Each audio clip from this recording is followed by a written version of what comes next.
Ay carraa keenya. Ay shamarran biyya Arabaa. Carraan keenya maaliif garuu maaf kana ta'e? Baay'ee nama gaddisiisa wanta obboleettii keenya irra ga'e. Obboleettii keenya tokkotu lubbuu abdii kutadheen jira.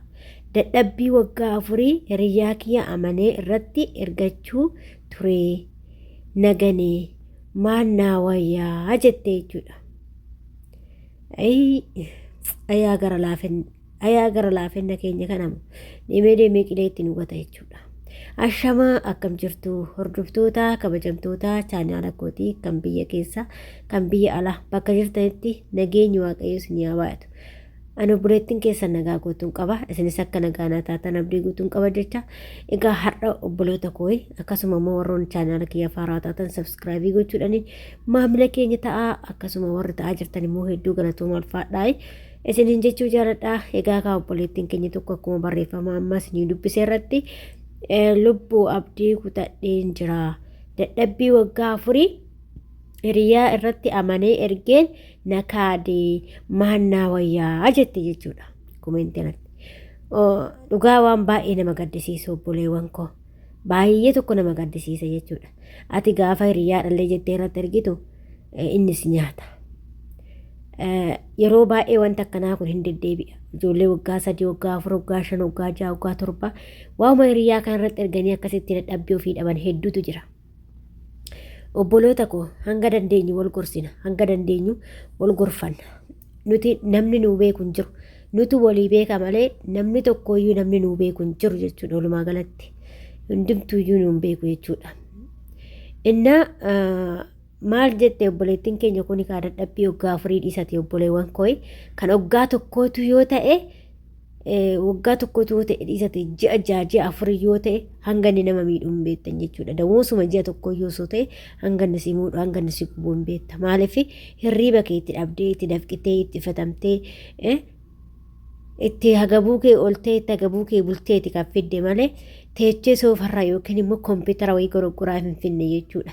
Itti dafqinee itti dafqa keenya baasneeti kan finnu. Garuu namni ati biyyatti itti ergattu sun immoo nama akka dafqa namaa hin beekne nama bakka dafquma namaatiin jiraatudha jechuudha. Yeroo baay'ee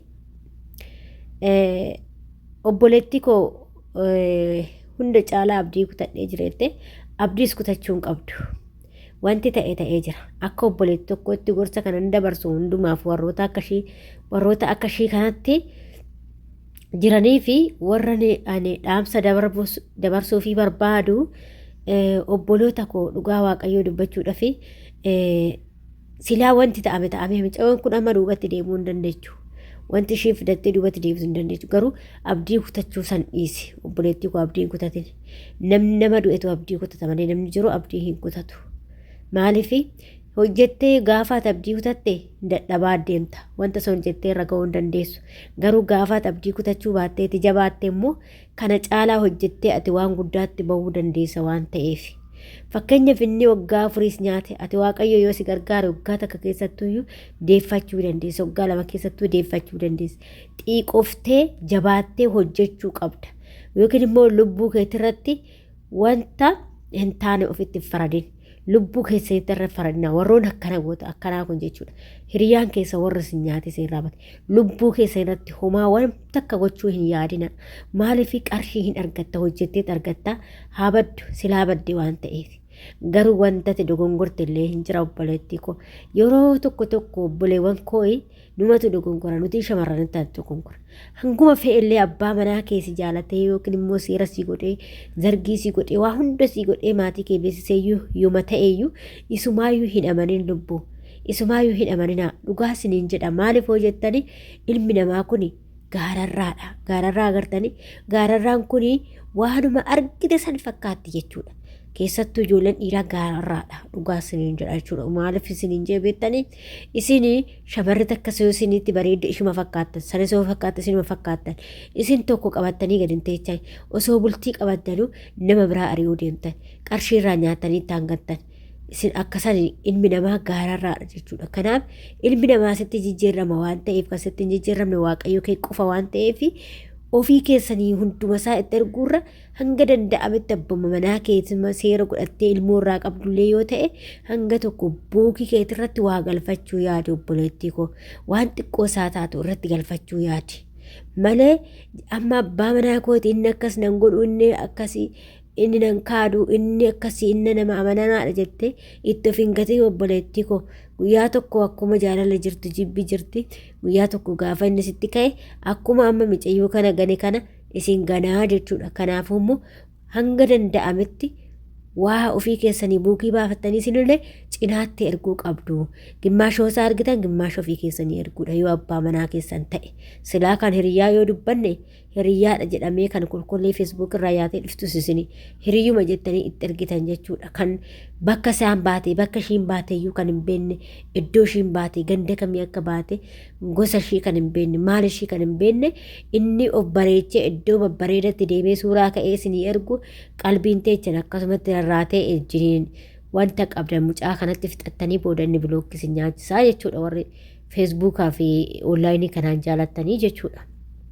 Kanaaf obboloota koo akkas hin godhina.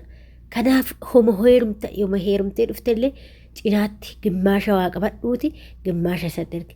Yoo inni iyyuu jechuudha abbumti manaa kee ati qabattee dhufte sunuyyuu kan maatiin kee beeku sunuyyuu yoo inni hojjetaa ta'e yoo inni dhuguma ati karoora mana ijaarsaa qabaattee mana lafa bitii mana nu ijaarrettee yoo inni waa san gochuu baate waggaa tokko keessatti saniin booda yoo inni gochuu baate maatii kee jala godhiitii gaafadhu obboleewwan kee abbaa kee maatii kee firoottan kee jala godhiitii gaafadhu yoo inni kana hin goone ta'e wajjin hin deeminii birrii kee irraa kutadhu kutirraa anumatu siin jedhe rabbi irraa kutiite birrii kee irraa kutadhu gaafa sanatillee mala hin malata innillee mala hin malataa jechuudha. Maalifi erga ati waan jette san hin goone ati maa biyya ormaatti dafqita maa biyya ormaatti ifatamta maa biyya ormaatti bifa kee jijjiirta kan ati jijjiirtuuf wajjin guddannaadha atuu baatee kan guddisaa jirtu waan ta'eef isa kana beekuu qabdan aguma fe'es yoo si jaalate qarshii kee hundatti hin ergin abbaa manaa kiyya jettee amantee hundatti ergin namoonni eeyyani abbaa manaa kiyya inni hin balleessu inni akkas jette suni dogongora akkas hin jedhina obboloota koo maaltu beekas ilmi namaa akkuma isin hin jedhe waaqayyo malee ilmi namaan amanamu ilma namaa kamiyyuu namanin sisoo ta'e anasoo ta'e wal amanuun si'aatii kanatti ulfaatti baay'ee jechuudha barumatu jijjiirrame bara wal amananii miti barri kuni bara ilmi namaa du'a walitti yaadu wal ajjeesuuf qarshii kan jaalatu malee kan jaalala dhugaasiif hin qabu hin jiru jechuudha kanaaf bultii kee atis waan kee harkatti qabachuu yaadessin jedha obboleetti koo cinaatti waa guguduufachuu yaadessin jedha har'a biyya ormaatii galtee gaafa yoo qarshii takka dhabde baay'ee si gubaa jechuudha. Kanaaf akkuma jaalalli jirtus jibbisiin jirti waan ta'eef kanaaf isinillee buukii baafadhaati buukii keessa irratti argachuu yaadaa yoo hojjete yoo hin hojjechuu baate immoo birrii waggaa takkaa qofa laalatti yoo hin hojjete yoo hojjechuu baate irraa kutaa isaayyuu jechuudha. Saniin booddee birrii kee bookarratti galfadhu. Maaliif ati iyyuu dhiira waan ta'an akka dhiiratitti baatee hojjettee isa gargaaraa jirtaa inni yoo hojjenne maaf humna kee gubdaree ati maaf umrii kee gubdaree. Inni kanaaf akkas gochuu yaadaa isiniin jedha obboloota koo hin shawwadaminaa. Abbaan manaa kiyya akkas hin godhu abbaan manaa kiyya maalidha abbaan manaa kiyya nama gaariidha.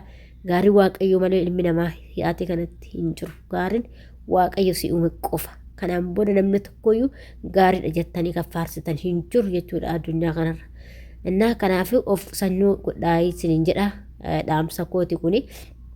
Maaliif ani osoo ta'e akkaman ta'a siyoodoo ta'e akkam ta'a jennee wal gaafachuu qabna wal gorsuu qabna irraa of eeggachuu qabna wantoota kanarratti akka namni tokko shawwadamina miidiyaa kan fayyadamtanii waan tokko walirraa barachuudha walirraa barachaa haa deemnu yoo tokko nyaatamte ani maali jettanii of eeggannoo gochuu qabdu kasi baase maatii keetii fakkeenya warri feesbuuk irraan jaalattanii qarshii argatan kun fa'a baay'ee nama ajaa'ibdu kasi baase qotiyoo sitti gurguree lafa sitti gurguree kasi baate maatii keetii malee isa innarraa iddoo babbareeda deemee suuraa ka'ee sitti argusan dhugaas se'in obboleetti koo shawwadamin isiniin jedha.